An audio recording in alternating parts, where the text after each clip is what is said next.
All right, let's talk about something pretty huge, a science-backed way to build some serious mental strength. And here's the twist. It's not about being tougher on yourself. Nope. It's about completely changing the relationship you have with the one person you're with 24/7, yourself. Oh, we all know that voice, don't we? The one that just loves to replay our mistakes on a loop, questions every decision, and whispers that we're not quite good enough. It is exhausting. But what if there was a better way? What if you could turn that inner critic into a powerful inner ally? Okay, let's dive in. So first things first, we've got to get our heads around a fundamental truth. Our brains, as amazing as they are, have a tricky design. You see, they evolved for pure survival, not necessarily for constant 21st century happiness. Let's unpack what that really means. Just take a look at this. Picture a zebra on the savannah. A lion appears. Bam. Its stress response goes into overdrive. Total fight or flight. But the second that lion is gone, the zebra's system just resets. It goes right back to calmly munching on grass. But for us humans, it's a whole different ballgame. After a deadline or a tough conversation, our advanced brain kicks in. We don't just move on, we get stuck in these endless loops, obsessing over what went wrong and worrying about what might go wrong next. I mean, this just hits the nail on the head, right? Unlike pretty much every other animal, we can create massive amounts of stress from our thoughts alone.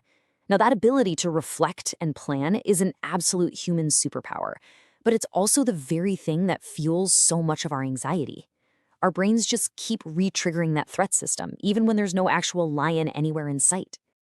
So, with all this internal stress and all our perceived screw-ups, what's our usual game plan? Well, for most of us, the go-to tool is that inner critic. We think that beating ourselves up is somehow the solution.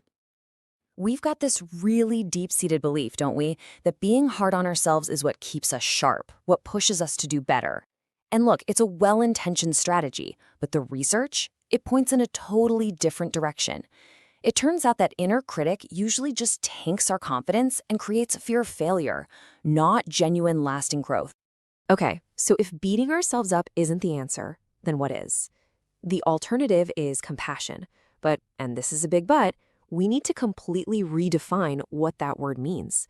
It's not about being soft or letting yourself off the hook. It's about a core component of real strength, true resilience, and incredible courage. This definition comes from Professor Paul Gilbert, who founded compassion-focused therapy. And here's the part that's so important to get. Compassion isn't just about being nice. It is built on two incredibly powerful pillars: the courage to actually face difficulty head-on and the wisdom to know how to respond effectively.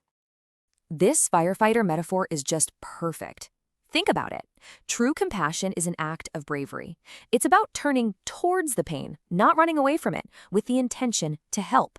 It's having the strength to engage with suffering, both in ourselves and in others, instead of just burying it under a pile of criticism.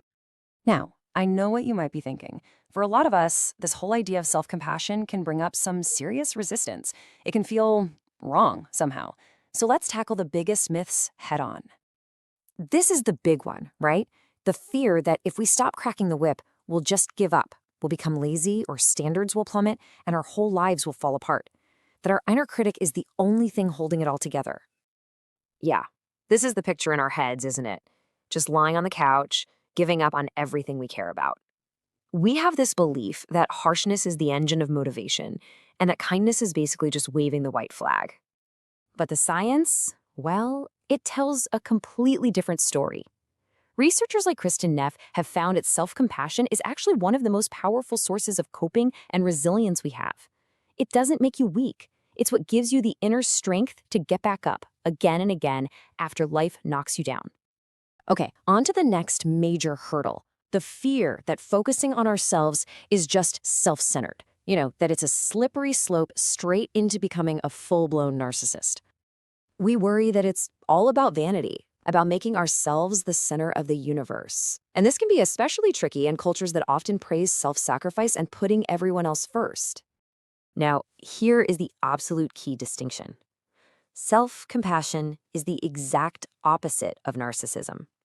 See, self-esteem is often based on comparison, on feeling better than other people. Self-compassion is based on connection. It's about remembering that messing up, being imperfect, and struggling is part of our shared human experience. It makes us feel less alone, not more special.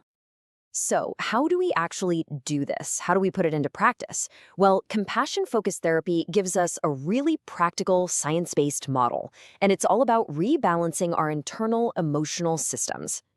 Think of it like this. Our brains have three main systems for managing emotion. You've got the threat system. That's your fight or flight response to a sudden deadline or a critical comment. Then there's the drive system. That's the buzz you get from chasing a goal or getting a reward. And finally, you have the soothing system, which is all about feeling safe, connected, and content. The problem for so many of us is that our threat and drive systems are constantly running on overdrive, while our poor soothing system is seriously underdeveloped.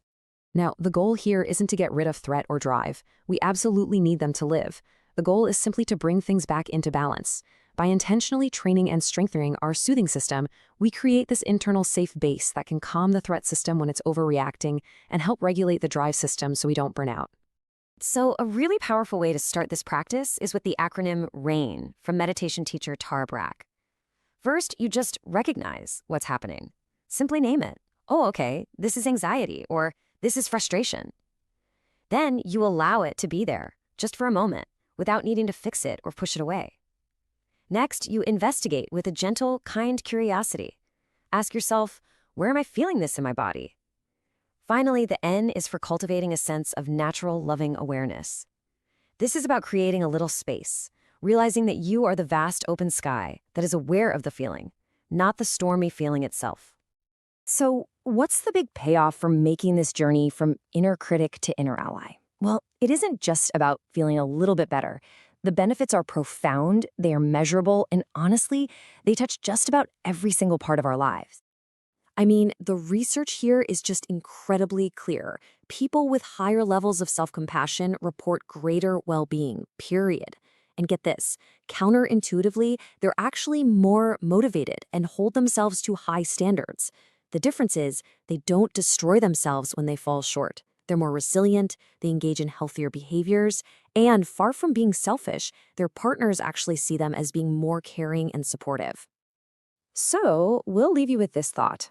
We've seen that compassion isn't about weakness. It's really about courage. The courage to face difficulty, the courage to own our mistakes, and the courage to keep on trying. So the real question isn't whether you should be more self-compassionate, but what new possibilities might open up for you if you were? What would you do with all that courage?